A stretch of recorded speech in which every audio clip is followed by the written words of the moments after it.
Hello friends and welcome back to my channel. Today's episode, I picked for you a very interesting book. It's called Traversal by Maria Popova. The vibe of the book is philosophical, poetic, and deeply intellectual. The concept, it draws on the lives of scientists, poets, and artists to show how we navigate the terrain of existence. Why it's trending? It's slow self-help book. It's for people who are tired of quick fixes and want to sit with big, beautiful questions. So the book is structured as a series of interconnected essays that bridge the gap between science, poetry, and philosophy.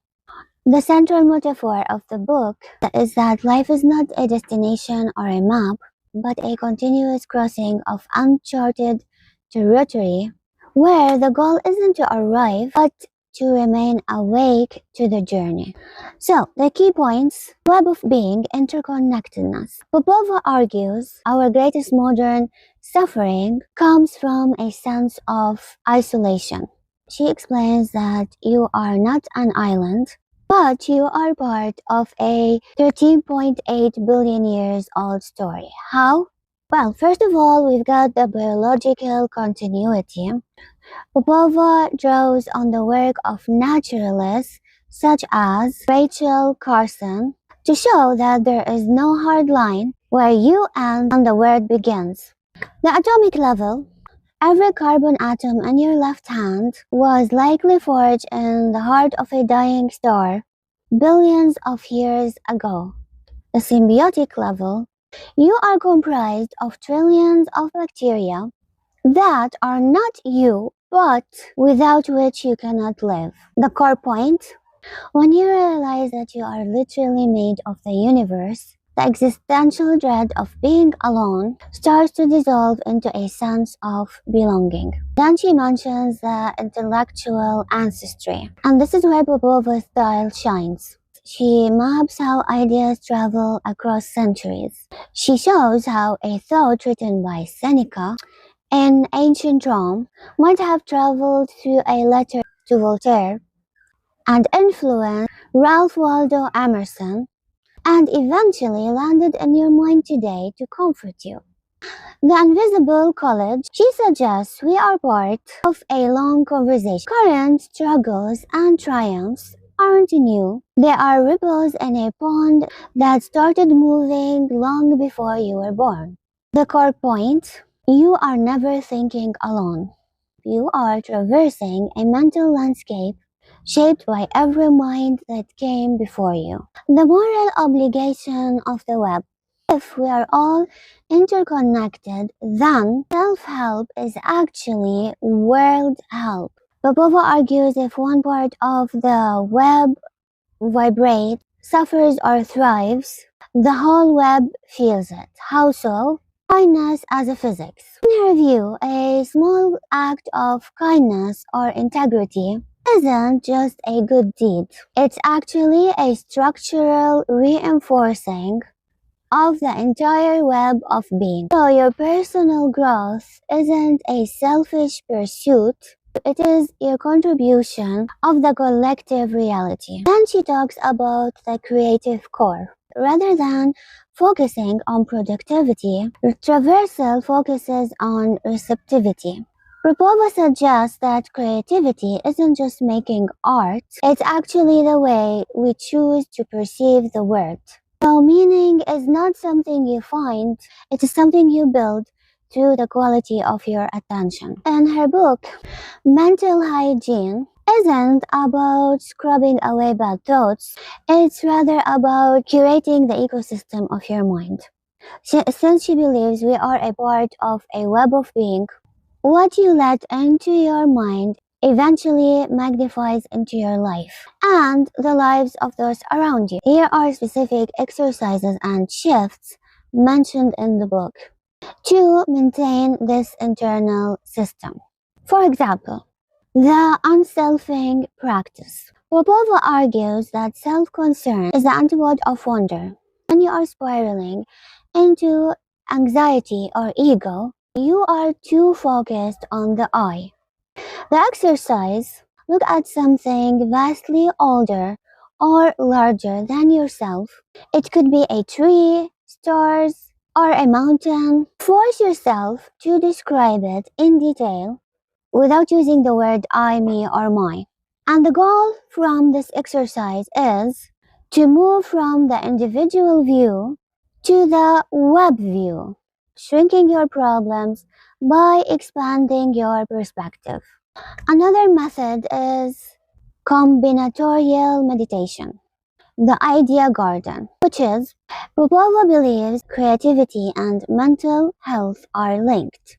Mental hygiene means not letting your thoughts become stagnant water. The exercise: read two things that have nothing to do with each other. Example, a NASA report on black holes and a Mary Oliver poem, for example. Spend like 10 minutes trying to find the silk thread that connects them. The goal from this exercise is to keep your mind fluid rather than brittle. Brittle minds break under stress. Fluid minds adapt. She argues that nothing is truly original. Instead, new ideas are just new ways of connecting old pieces. By forcing your brain to connect a black hole physics with a Mary Oliver poem, spirituality, nature, you aren't just doing a mental puzzle, you are training your mind to see the web of being in real time. Okay, let's find the connection, for example, just to give you an example. Fragment A, the NASA fact: a black hole is a region of space-time where gravity is so strong that nothing, no particles or even light can escape. At its center lies singularity, a point of infinite density. Fragment B, the Mary Oliver line, which says, to live in this world, you must be able to do three things: to love what is mortal, to hold it against your bones, knowing your own life depends on it, and when the time comes, to let it go. So, what's the connection here? The thread is the event horizon. In physics, the event horizon is the point of no return. In Mary Oliver's view, love is our own event horizon. We hold things against our bones, gravity, density, but the letting go is the acknowledgement that eventually everything crosses a threshold where we can no longer hold onto it. Both the star and the human life are governed by the same law: the intensity of the presence, followed by the inevitability of the disappearance. She gives us ideas how to practice this. You can do this yourself. It takes 10 minutes. You can practice it as a mental hygiene habit. And here's the structure Popova suggests. The input: 3 minutes. Open a random Wikipedia page. Use the random article button. And then open a book of poetry, let's say, or a collection of quotes. Read one paragraph of each. The synthesis process: it takes 5 minutes. Set a timer. Write down 3 ways they are actually the same thing, how you can connect the ideas, as we mentioned before. Don't worry about being logical. You can be metaphorical, and that does it. For example, does the biology of mushroom resembles the way a rumor spreads in a city? Does the architecture of a cathedral match the structure of a mathematical proof? Then finally, the integration can take it can take 2 minutes. Ask if this connection is true and how does it change how I feel about my day. So you're not thinking in terms of I, me all the time. She also discusses the theory of biological magnification. This is the scientific core of her most famous work. She explains that toxins don't just stay where you put them. How so? Well, she calls it the chain. If you spray a pesticide on a leaf, for example, a bug eats the leaf, a bird eats the bug, and a human eventually interacts with this environment. The accumulation: the poison doesn't dilute, it concentrates as it moves up the food chain. Popova's take, Popova uses this as a metaphor for human behavior. A toxic thought or a polluted culture doesn't stay with one person. It magnifies as it moves through our social web of being. Next, she talks about the sense of wonder. She believes objective science is useless without subjective wonder. Of course, she's not undermining science, but she explains that from a human experience, if a person doesn't feel a sense of awe for the natural world, they will eventually destroy it and themselves. So, in that sense, the theory of protection, you cannot protect what you do not love, appreciate, respect, and you cannot love what you don't know. That's true, isn't it? The antidote, she argues that wonder is a biological necessity in that sense. It is the corrective to the human ego that thinks that it can conquer nature, everything for its own means and interest. So as you can see, the book is a bridge between self-help and science. She talks about interdependence, explaining that your mental health is tied to your community and environment. She talks about humility. We are a small part of a massive ancient system. And she talks about the long view. Our actions today echo through the web of generations. As Rachel Carson says, in every outthrust headland, curving beach, in every grain of sand, there is the story of the earth. Another theory she mentions is the theory of tidal resilience. She studied how tide pool creatures survive being smashed by waves and dried out by the sun every single day. Popova applies that to our mental health. The concept, a tide pool creature doesn't fight the tide.